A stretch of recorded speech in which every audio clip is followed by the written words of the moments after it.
ഓം നമഃശിവായ. ജ്യോതിഷ രത്നം ചാനലിലേക്ക് ഏവർക്കും സ്വാഗതം.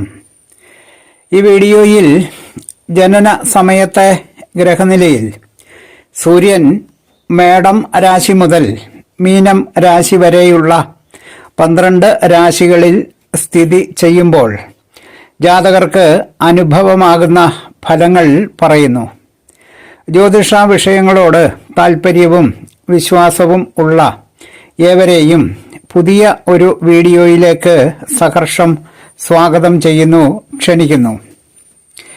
ആദ്യമായി ജനന സമയത്തെ ഗ്രഹനിലയിൽ സൂര്യൻ മേടം രാശിയിൽ സ്ഥിതി ചെയ്താൽ ജാതകൻ പ്രസിദ്ധിയും നല്ല സാമർഥ്യവും ഉള്ളവനും ഒരു സഞ്ചാരപ്രിയനും ധനം കുറഞ്ഞിരിക്കുന്നവനും ആയുധധാരിയും പട്ടാളത്തിലോ പോലീസിലോ ജോലി ഉള്ളവനോ ഒരു ശസ്ത്രക്രിയ വിദഗ്ധനായ ഡോക്ടറോ ആകാവുന്നതാണ്.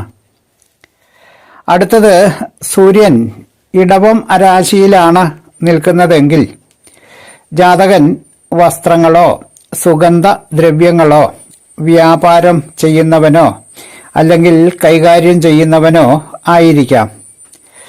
ജാതകൻ ഒരു സംഗീതപ്രിയനും നല്ല വിദ്യാഭ്യാസമുള്ളവനും സ്ത്രീകളെ ദ്വേഷിക്കുന്നവനും ആയിരിക്കും.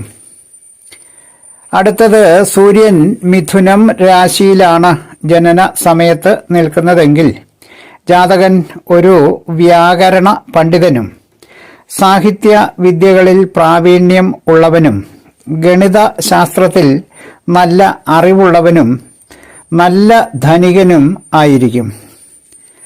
അടുത്തത്, സൂര്യൻ കർക്കിടകം രാശിയിലാണ് ജനന സമയത്ത് നിൽക്കുന്നതെങ്കിൽ ജാതകൻ തീരെ ധനമില്ലാത്തവനും കഷ്ടതകൾ അനുഭവിക്കുന്നവനും അന്യനെ ആശ്രയിച്ച് ജീവിക്കുന്നവനും മനസുഖം തീരെ ഇല്ലാത്തവനും ദേഹത്തിന് പെട്ടെന്ന് തളർച്ച ഉണ്ടാകുന്നവനും ആയിരിക്കും. അടുത്തത്, സൂര്യൻ ചിങ്ങം രാശിയിലാണ് ജനന സമയത്ത് നിൽക്കുന്നതെങ്കിൽ ജാതകൻ ബലവാനും മനക്കരുത്തുള്ളവനും മയമില്ലാത്ത കർക്കശ സ്വഭാവക്കാരനും സകല കാര്യങ്ങളും അറിയാവുന്നവനും അഭിമാനിയും നീതിമാനും നേതൃത്വമുള്ളവനും മലനാടുകളിൽ വസിക്കുന്നവനും ആയിരിക്കും.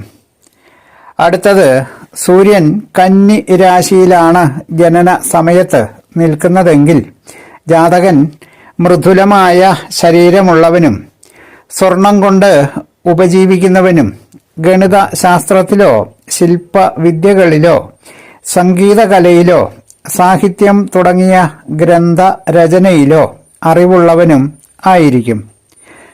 അടുത്തത്, സൂര്യൻ തുലാം രാശിയിലാണ് ജനന സമയത്ത് നിൽക്കുന്നതെങ്കിൽ ജാതകൻ നല്ല സാഹസികനായും മദ്യവിൽപ്പന നടത്തുന്നവനോ ഇഷ്ടമില്ലാത്ത ഭർത്താവിൻ്റെ സന്തതി ആയിരിക്കുന്നവനോ അല്ലെങ്കിൽ ജാരസന്തതിയോ ആയിരിക്കുകയും എഴുത്തു ജോലി കൊണ്ട് സമ്പാദിക്കുന്ന ധനത്തോടു കൂടിയവനും അല്ലെങ്കിൽ സാഹിത്യകൃതികളുടെ രചനയിൽ നിന്ന് സമ്പാദിക്കുന്നവനും ശൃംഗാരലോലുപനും ഭാര്യാസുഖം തീരെ കുറവുള്ളവനും ധനത്തിനായി എപ്പോഴും ക്ലേശിക്കുന്നവനും സ്ഥാനമാനങ്ങളും ധനവും ഒക്കെ പെട്ടെന്ന് തന്നെ നശിച്ച് പോകുന്നവനും ആയിരിക്കും.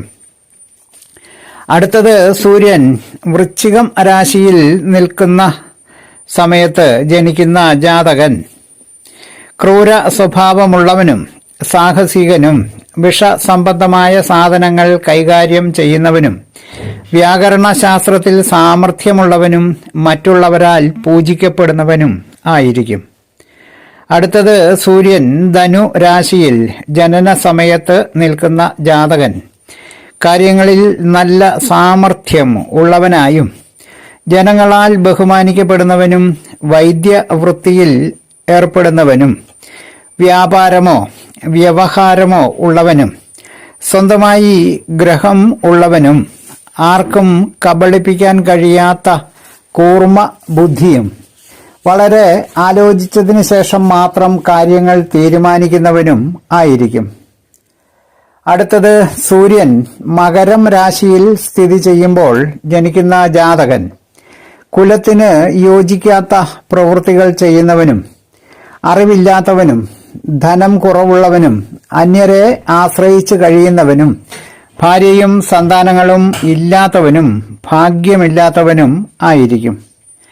അടുത്തത് സൂര്യൻ കുംഭം രാശിയിൽ നിൽക്കുമ്പോൾ ജനിക്കുന്ന ജാതകൻ പുത്രന്മാരും ധനവും ഭാഗ്യവും തീരെ കുറഞ്ഞിരിക്കുന്നവനും പൊതുവെ തന്റെ നിലയ്ക്കൊത്തവണ്ണം ഒന്നും തന്നെ ചെയ്യാത്തവനും എന്നാലും ഐശ്വര്യമുള്ളവനും ആയിരിക്കും. അടുത്തത് സൂര്യൻ മീനം രാശിയിൽ നിൽക്കുമ്പോൾ ജനിക്കുന്ന ജാതകൻ ജലസംബന്ധമായ സാധനങ്ങളോ ജലത്തിൽ നിന്ന് ലഭ്യമാകുന്ന ഉൽപ്പന്നങ്ങളോ കൈകാര്യം ചെയ്ത് സമ്പത്തുകൾ ഉണ്ടാക്കുന്നവനും കാർഷിക വൃത്തികളിൽ ഏർപ്പെട്ട് സമ്പത്ത് ഉണ്ടാക്കുന്നവനും സ്ത്രീകൾ ബഹുമാനിക്കുന്നവനും ശരീരത്തിൽ പ്രത്യേകിച്ച് കാലിന്മേൽ എന്തെങ്കിലും മറുകോ മറ്റ് അടയാളങ്ങളോ ഉള്ളവനും ആയിരിക്കും. സൂര്യൻ മേടം തുടങ്ങി 12 രാശികളിൽ സ്ഥിതി ചെയ്യുമ്പോൾ ജനിക്കുന്ന ജാതകർക്ക് ഉണ്ടാകുന്ന ഫലങ്ങൾ പറഞ്ഞ വീഡിയോ ശ്രദ്ധിച്ച എല്ലാവർക്കും നന്ദി, നമസ്കാരം. തലക്കുറി, ജാതകം, വിവാഹ പൊരുത്തം, മുഹൂർത്തം, പ്രശ്നം തുടങ്ങിയ ജ്യോതിഷ സംബന്ധമായ എല്ലാവിധ സേവനങ്ങൾക്കും 9655232894 എന്ന ഫോൺ നമ്പറിലോ വാട്സപ്പിലോ ബന്ധപ്പെടാവുന്നതാണ്. സ്നേഹപൂർവം മോഹനൻ ജ്യോത്സ്യർ, ജ്യോതിഷ ആചാര്യ. ഓം നമഃ ശിവായ.